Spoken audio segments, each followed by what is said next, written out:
Hello friends, my name is Jess and welcome back to my channel, Books Past Bedtime.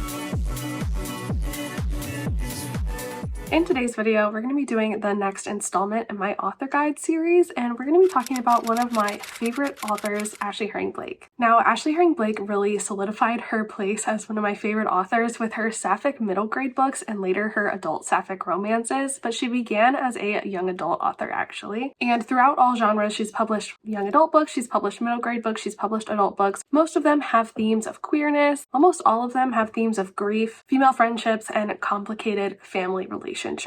Ashley herself is openly bisexual, so all of her books are own voices, and she is just a really talented, beautiful author, and I really want to highlight her books and share them with you guys and tell you maybe where you should start if you're interested in reading her backlist. I will say that the very first Ashley Herring Blake book that I ever read was Girl Made of Stars, which is a YA contemporary, and I really enjoyed that one. And then the next one I read was Ivy Aberdeen's Letter to the World, which is a middle grade book about a young sapphic girl, and that was what really made me fall in love with her as an author. But with this author guide, we're going to go in chronological order. I'm going to share with you all of her books from young adult to middle grade to adult romances, and then we will go into like my personal ranking, personal thoughts, wrap up the video from there. So let's go ahead and jump into it. As I said, Ashley Herring Blake began as a young adult author, and so her very first book that she ever published was a young adult contemporary romance, and it was called Suffer Love. It was published in 2016, and our main characters in this book are named Sam and Hadley. Now, Sam and Hadley have a lot in common. They are both kind of new to school. They have both been moved in the wake of some family upheaval. So they're both initially drawn to each other for this reason,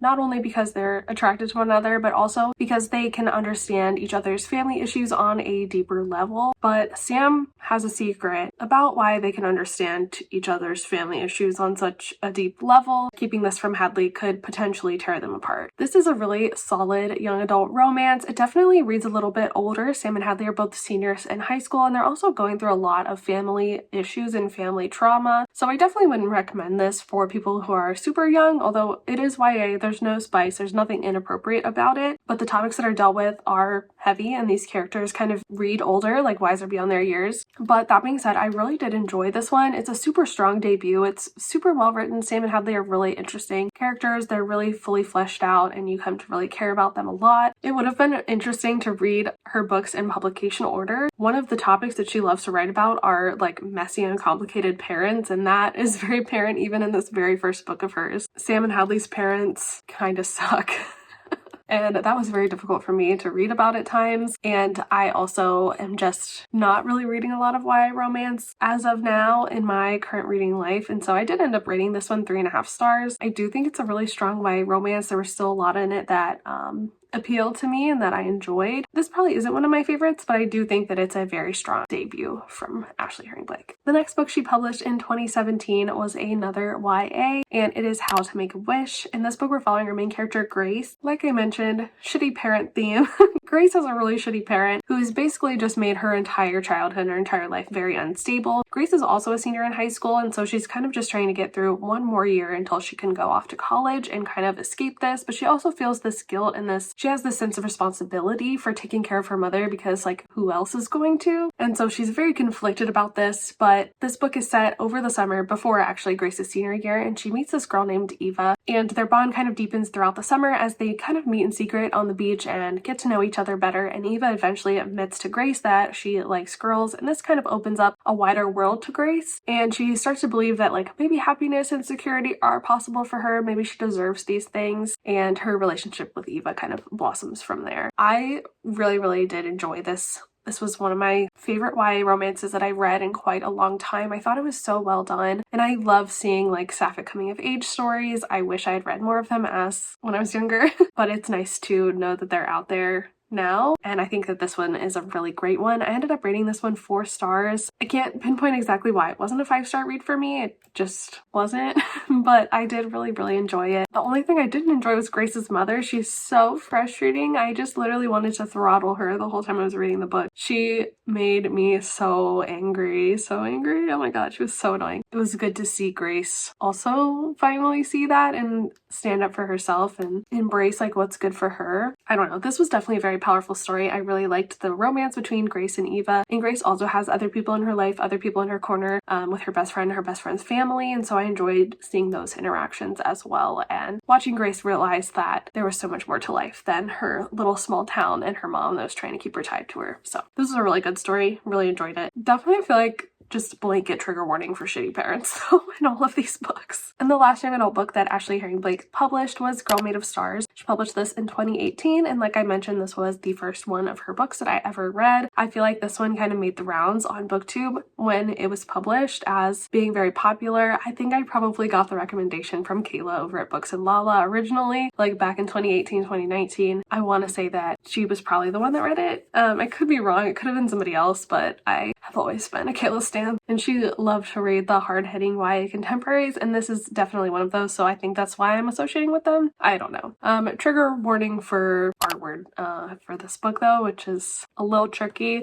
So in this story, we're following our main character Mara. Mara has a twin named Owen, and at the beginning of this book, Mara and Owen are like as close as twins can get, but then Mara's friend Hannah accuses Owen of essaying her, of R-wording her, and so now Mara doesn't know what to think. She thought she knew everything about Owen. She can't imagine he would ever do this, but she also believes her friend Hannah. And so she's kind of torn between her family and her sense of right, because I think her parents are really taking Owen's side in all of this, and Mara just feels really lost. Another kind of player in this story is Charlie, who is Mara's ex-girlfriend, and things are very strained with her, but I think she does become a bit of a sounding board for Mara after all of this happens. And so Mara throughout this book is working through this trauma with her family and also trying to find out if Charlie fits into her life. Back in the day, I ended up rating this book 4.5 stars. I think I read it when it came out or shortly thereafter, and this was my original review if you're interested. I found it to be a really difficult book to read, obviously a very difficult topic, but I really thought that Ashley Herring Blake did a great job of like taking us into Mara's head and really like getting into the meat of this very conflicting situation. Like, she does have a knack for putting her characters in these difficult moral dilemmas and really exploring all the avenues and possibilities of these horrible situations. But I think she does it like very sensitively and with a very like gentle hand, and I appreciate that, while still like allowing it to be very real and feel very real, if that makes sense. Like, she just has a very good sense of balance and levity, and just like her books are very much about understanding the characters and what they're going through, and I just think they're so well done, and this book was as well. It was definitely like very real and easy to like put yourself in Mara's shoes, which is scary, but I also really thought it was just very hopeful and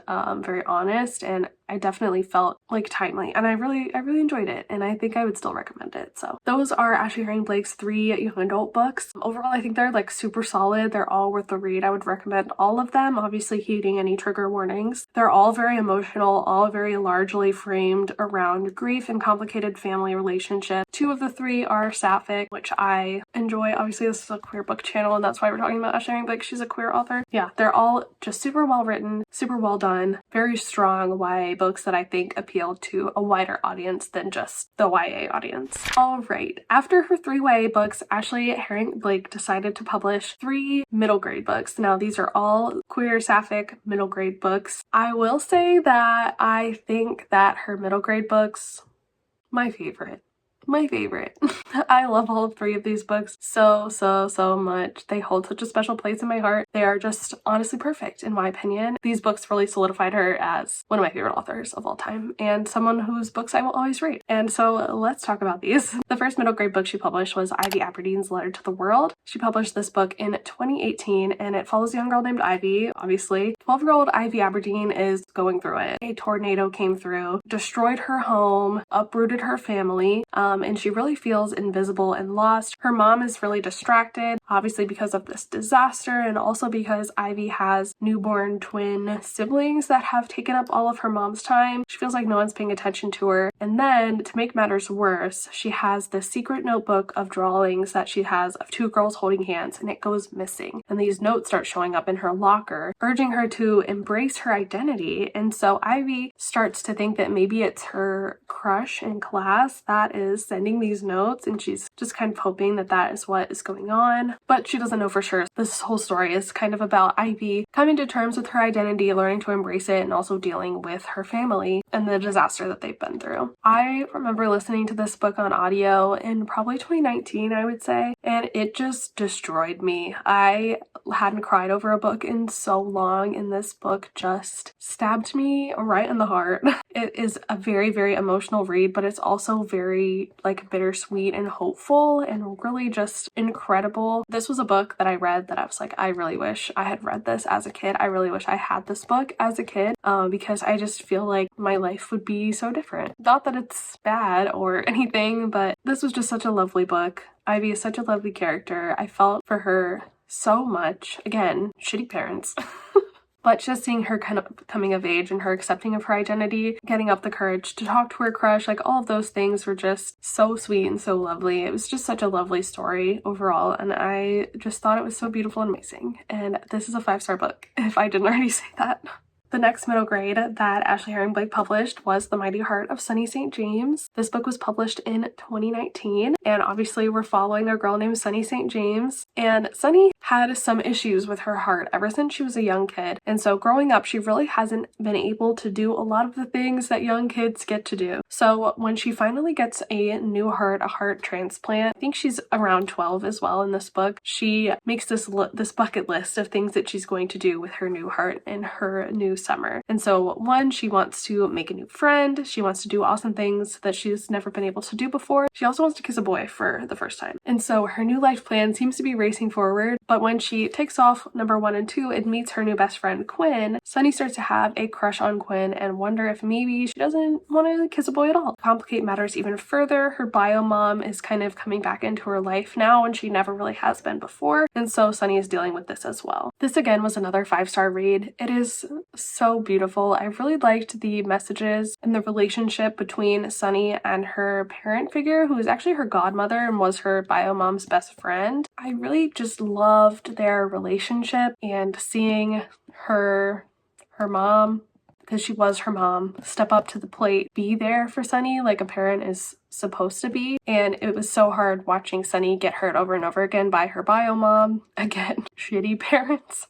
But at least in this one, Sunny had her chosen family to be there and support her, and I really loved seeing that relationship. And it was also just so sweet seeing the relationship between Quinn and Sunny develop. They're just so innocent and sweet, and it's just, again, like, I wish I had this book when I was a kid. Like, reading this as a young queer kid, like, just would have been such a experience that I just wish I could have for myself. Reading these middle grade books by Ashley Herring Blake did kind of heal my inner child in a way, so for that I'm very grateful. I love this book so much. Definitely like all the stars forever. It also made me sob and cry. It is very heart-wrenching, very touching. I love this book so much. And the third and final middle grade book by Ashley Herring Blake is Hazel Bly and the Deep Blue Sea. This is the one that I read most recently, and I actually put off reading it for so long. I don't know why. It came out in 2021, and I just read it like in February, I think. Like, sad I put it off, but also I feel like, I don't know. It was really nice to revisit these books and have this book to read in February, and it was just a really good experience. So in this book, we're following our main character, obviously Hazel Bly, and she was in a terrible kayaking accident 2 years ago that actually took her mother. Hazel now struggles with anxiety, a scarred face, and her other mother just keeps moving her and her little sister Peach around because she just couldn't stand to be in the house that they raised Hazel and Peach in. Almost 2 years later, they're settling in Rose Harbor, Maine, which is a coastal town. Hazel's world is shaken up even more because little does she know, Hazel's mom's old friend Claire lives there and they run into each other, and Claire has a daughter named Lemon who's obsessed with this local mermaid myth and takes Hazel under her wing, kind of strong-arms her into being her friend. Hazel also eventually becomes captivated with this mermaid myth and starts to wonder if maybe magic is real and maybe grief can kind of transform her into a stronger person. So I feel like of all of the books, this one is very strongly themed with grief because obviously Hazel has lost her mother. It seems to be the parent she was maybe closer to or at least related to more, and her other mom really draws into herself and doesn't properly take care of her kids, in my opinion, and that was very difficult and very frustrating to read about. But I think having such a visceral reaction to it just speaks to how well Ashley Herring Blake writes and how well she develops her characters, that I cared about them so much that I wanted to kill for them. So historically, like, the middle grade books, my favorite. I love them so much. This one was no different. I just feel like they really speak to me on like a deep emotional level, and I just always end up falling so in love with them. And this one, like I said, no different. I loved it to death. The story was just like so unique, so special, so beautifully done. And I really enjoyed following Hazel. Like, she's very much not a perfect character. She makes a lot of mistakes, but she is very lovable and good-hearted at the end of the day and has her reasons for things. And I'm really just so glad things worked out for her in the end. She really deserves the world. She's such a sweetheart. And I really loved her little cute innocent crush on Jules, who is another person in the friend group. Jules is non-binary. Very cute little innocent coming of age romance. So sweet. Just a wonderful story. Very like complex and filled with difficult topics and themes, but ultimately just really beautiful and really good. Love it. So good. 5 stars. Like I said, I really think that these middle grade books are Ashley Herring Blake's magnum opus, in my opinion. I think that they should be required reading for every queer person because I just feel like they say so much and are so important and special. They're my absolute favorite. I just want everyone to read them because I just think they're so good. And like I said, I just really wish I had these books when I was a young girl, like navigating, discovering my own sexuality, learning to navigate friendships, family, all those things. Like, I think they would be very helpful, and I want them in libraries everywhere, basically, is my thesis, my conclusion to this. This section. Now, in recent years, Ashley Herring Blake has been focusing on publishing adult sapphic romances, and so that is probably what you know her from. The first of which is the Bright Falls series, which consists of the first book, Delilah Green Doesn't Care, the second book, Astrid Parker Doesn't Fail, and the third book, Iris Kelly Doesn't Date. These books follow a friend group as they all have their own individual sapphic romances. They are small town and follow various different tropes, and they're all very cute and sweet, and I really liked all of them. But let's get into each of them individually. Oh, and also technically they're all standalones and can be read in any order, but I would recommend reading them in chronological order so that you can fully understand the progression of the character arcs of all the individual characters and also get the cameos when other characters appear in later books. But that's just my opinion and what I would do. You do whatever makes you happy. Anyway, the first book, Delilah Green Doesn't Care, follows Delilah Green and her love interest Claire. Now, Delilah, she spent her whole life wanting to get out of Bright Falls. She wanted nothing to do with it. Her dad passed away, her mom's not in the picture, and so she lived with her stepmother and her stepsister, who she basically thought were evil. And so all she wanted to do was get out. She moved to NYC, making a photographer career happen. She's doing good. She is. She swears. Now, this year, her stepsister Astrid is getting married, and her stepmother wants her to photograph the wedding. Astrid really has no desire to go back to Bright Falls, but her stepmother kind of strong arms her into it, guilts her into it, also offers her a large paycheck. And so she ends up going back. And there, she runs into Claire, who is one of Astrid's best friends from childhood. Now, Delilah didn't really have any love lost for any of Astrid or her friends, and so she sees no harm in flirting with Claire when Claire obviously doesn't recognize her. But Delilah isn't really expecting how much she actually likes Claire, especially the more time they spend together with everything going on with the wedding. She definitely is not expecting to like Claire's kid either and kind of start to see a life for herself, maybe in Bright Falls, maybe with Claire. And so Delilah is navigating her feelings, her complex family dynamics, surprise, surprise, shocker. And also she's like confronting her past, the people she left behind, those kinds of things. This ended up being a really, really cute, really sweet romance and also like a little bit steamy.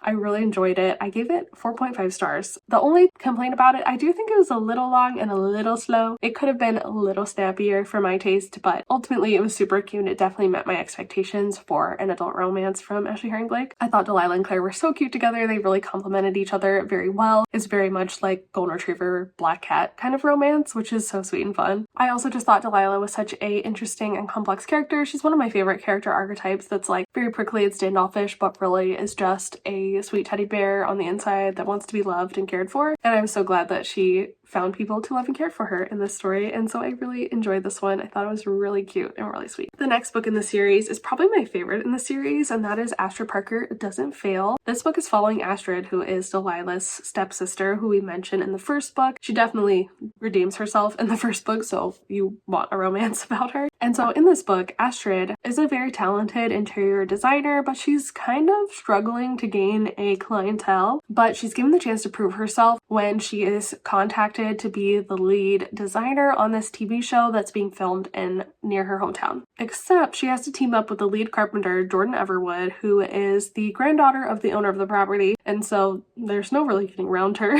And Jordan is also infuriating, very attractive, and they also massively get off on the wrong foot. And so very much bad first impression vibes going on in this book. And throughout the story, they fight for dominance. They don't see eye to eye. They're really having a power struggle over renovating this inn, all while trying to fight off their attraction for one another. I definitely thought that this was the hottest book in the series. I definitely thought these two characters had the most chemistry. Maybe it's just because I'm a sucker for like the enemies to lovers trope or rivals to lovers trope. But I did think that trope was done very well in this book. It does end a little bit suddenly, but overall really good. Like chef's kiss, and also like hate sex vibes. That scene when they're in the cupboard. So good. But basically I really love these two together. I really loved watching their romance unfold. I thought that they just really had such good chemistry. They're also very much opposites, which I do like an opposites attract kind of romance. And I think honestly my favorite part about this book and why I liked it so much was Astrid is somebody who is discovering her queerness like later in life, and I really enjoyed seeing that journey. It's very different than other things that I typically read, and so I really appreciated that and just thought it was super interesting, like kind of coming into oneself, kind of having a coming of age like in your 20s as an adult. I really liked that and I thought it was really special. Really loved this one. I gave this one also 4.5 stars, but it's definitely like very close to a 5-star, maybe like a 4.75. Only knocked off that little tiny bit of a star because the enemies to lovers ended too soon. And the final book in this series is Iris Kelly Doesn't Date. In this book, we're following the last member of the friend group, Iris, who honestly is the star of the first two books. Like, she's so fucking funny in these books. She was hilarious. I could not wait for her book. And I really also couldn't wait for her book because the love interest, Stevie, is on the asexual spectrum, and so I really expected to relate to Stevie a lot. It is another kind of opposites attract. Like, Iris is very like sexually open, kind of seen as promiscuous, dates around, doesn't really settle down, whereas Stevie, being asexual, doesn't really hook up a lot. Opposites attract again. So I was like, oh, I'm gonna see myself in Stevie a lot. I feel like I saw myself in Iris way more, which is so interesting because I'm not any of those things that I just described Iris was, but just who she was as a person and as a character. I loved her so much, and I should have known because I loved her in the other books, but I just related to her a lot. I liked her a lot. Okay, anyway, so in this book, Iris is now the last of her friends to not be coupled up. She's being surrounded by love. Even all of her siblings are getting married and having babies, and she is still alone by herself. She also is a romance writer, and so this is kind of contributing to a bit of writer's block. She doesn't really know where she's going next, but she has a book due, and so she needs to figure it out. She ends up having this disastrous one-night stand with Stevie. It's like so bad that she just leaves. But then she runs into her again unexpectedly, finds herself at the end of this snafu in a fake relationship with Stevie. Stevie is trying to prove that she's over her ex-girlfriend to her friends, and Iris kind of starts going along with it because she's like, oh, maybe I'll get inspiration for my next romance book. Maybe it'll be a fake dating romance. But of course, as they pretend to be a couple, the lines between fact and fiction begin to blur, and they begin to have true feelings for one another. This was a really great conclusion to the series. Iris and Stevie's romance was really sweet and cute. I liked how they both complimented and challenged one another. And like I said, I did find myself relating to Stevie and really like expected to, but I also saw so much of myself in Iris and saw so many of my like friends and queer people I know in Iris. She was really a good main character. I really enjoyed her. Love both of these girlies, and I really loved this romance, and definitely a very good conclusion to the series. I think I ended up giving this one 4.25 stars. All right, and then her most recent release was Make the Season Bright. This was a Christmas romance that she released last year in 2024. It was a bit controversial. Some people loved it, some people hated it. I think I probably saw more people towards the hated it part. Myself, I was kind of in the middle. I could go both ways on it. There were definitely things that annoyed me about it, but it also was like a fun Christmas romance. I don't know. So basically, this book follows Charlotte and Brighton. Charlotte and Brighton were engaged to be married. Brighton left Charlotte at the altar. It's 5 years later. Charlotte is spending Christmas with her string quartet because she doesn't really have anywhere else to go. So she ends up going home with her bandmate Sloane to Sloane's family's house in Colorado. Problem is, she gets there. Sloane has a sister who's friends with Brighton and brought Brighton there as well. So Charlotte and Brighton are are face to face again for the first time in 5 years. They have not spoken. Charlotte has no idea why Brighton left her at the altar. They have had no contact, and Charlotte basically pretends that she doesn't know Brighton either, because she doesn't want to deal with it right now in front of all their friends. And so they're forced to pretend to be strangers in the middle of all of these holiday activities going on. There's also this like holiday speed dating event that Sloane's mom signs them all up for, and so they're doing that as well. And through all of this, old feelings are starting to resurface, and these two really just have to deal with the past and what's happened between them if they want, either of them want to move forward, whether that's together or apart. And so like I said, I kind of was in the middle on this one. I ended up giving it 3 stars. I thought it was all right. I do think both of the main characters were a little insufferable. I personally am a grudge holder, so if I was Charlotte, I would never be able to let go of what Brighton did to me. Like, I don't think I could ever forgive Brighton. Even in this book, I didn't forgive her as a reader. I thought that is shitty and not a solution to anything. I do think Charlotte was also fairly insufferable. She was very self-centered, was not a very good friend to anyone around her. Definitely did kind of, like, I could see why Brighton might not want to have been with her. Never should have left her at the altar. But I could see why things maybe didn't work out. And I don't know if they should work out, if they should be together. Wasn't fully convinced on the romance of these characters. But I did like the fun Christmassy activities and the friends. There were aspects of this that I liked. It was written well. The characters were fully fleshed out, even if they were pretty unlikable. But yeah, this was okay. And Ashley also has an upcoming release that's coming out next month in May 2025, and that is Dream On Ramona Riley, and this is another adult sapphic romance. I think this one is starting a new series called the Clover Lake series, if I'm not mistaken. Could be wrong. Don't quote me on that. I did all this research for this video and I didn't write that in my notes, so. Anyway, in this book, we're following our main character, Ramona Riley. She's always dreamed of becoming a Hollywood costume designer, but has kind of put her dreams on hold for family issues to care for her family. She now works at a cafe in a small town, but then it's announced that this big budget Hollywood movie is going to be filming in her small town, and she thinks maybe that this is an idea or an opportunity to kind of rekindle her dreams and maybe get back into things. But the problem is, the movie star is Dylan Monroe, who was also Ramona's first kiss back in the day. And so the two of them reconnect and must decide if their growing spark can help them pursue their dreams or will get in the way. This sounds really cute and really fun, and I'm very excited to read this one when it comes out next month. I really can't wait, and I do think that this one has the potential to be a new favorite adult romance from Ashley Herring Blake. I'm so excited.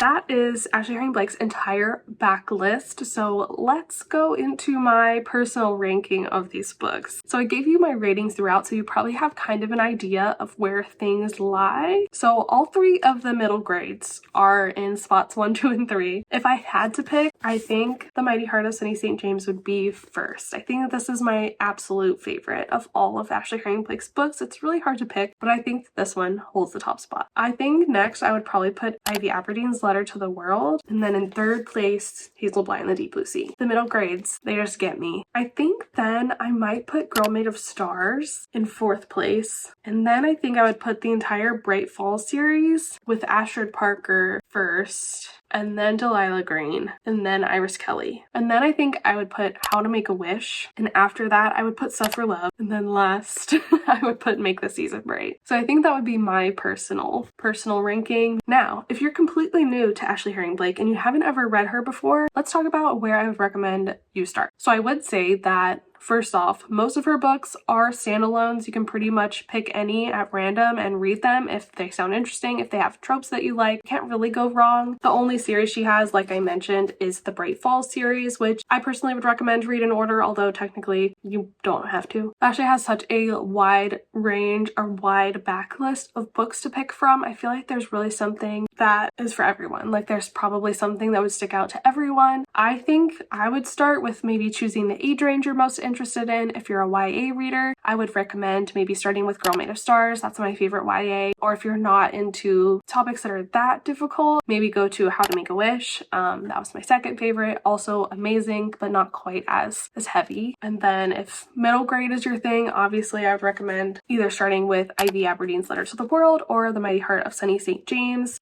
Hazel Bly is also amazing, but it is the heaviest of the 3, I would say. So I think these 2 maybe would be a good place to start. Then if adult romance sounds most interesting to you, I would definitely recommend picking up Delilah Green Doesn't Care, obviously the first book in the Bright Fall series. I feel like Make the Season Bright is the only one that I wouldn't actively recommend, although I definitely think that there's an audience for it and that it sounds interesting to you trope-wise, or if you're looking for a Christmas sapphic romance, maybe just know that the characters are unlikable. Some people it doesn't bother them. To me, I do want to root for my characters. I think if I had to recommend one book to start with, I'm obviously going to recommend my favorite, The Mighty Heart of Sunny St. James, but I also think Delilah Green Doesn't Care is a good place to start. I feel like you could go with either of these routes and be good and be great. So I think that's what I would say. That is my video. Here's my final thoughts. Ashley Herring Blake obviously is one of my favorite authors of all time. I love all of her books. I'm so happy that I finally read her entire backlist, not only so I could make this video, but also just so I had her entire backlist read. She's really so talented at creating like incredible characters, but also discussing emotional topics like grief, friendship, complicated family dynamics. I really love and I'm impressed by the range of her books and how she can really write for every age group, connect with every age group, and create accurate characters for every age group going through these similar issues in different stages of their life. I think it's just a testament to how talented of an author she truly is. And I also have really enjoyed feeling like she's grown along with me as an author. When I started reading her YA and middle grade books, like that's what I was reading. And now I'm reading adult queer romances, and here she is writing adult queer romances. And so I feel like that gives me a special connection to her as well, and to her books. Maybe not to her, that's a little parasocial, to her books. And so I'm very excited to continue seeing where she goes as an author and to continue reading her books. And I hope that this has inspired you to read her books as well. And if you do, I hope you enjoyed them. And please let me know. I would love to know that. All right, and I think that's everything I have to say today. So thank you so much for watching this video and for being here. I really appreciate it. If you're interested in any of these books, I have links in the description for you to get them. These are affiliate links, earn a tiny commission, no pressure, just there for your convenience. Also down there are links to all my social media. I would love for you to follow me over there. I'm having fun with Instagram right now, so if you want to follow me over there, hint, hint, wink, wink, nudge, nudge. Also, if you're new, I would really appreciate you subscribing. I post queer bookish content over here every week. I would love to have you. Also, like this video, leave a comment down below. I think that's everything. So thank you so much for watching this video. I really appreciate you being here, and I will see you in the next one. Bye.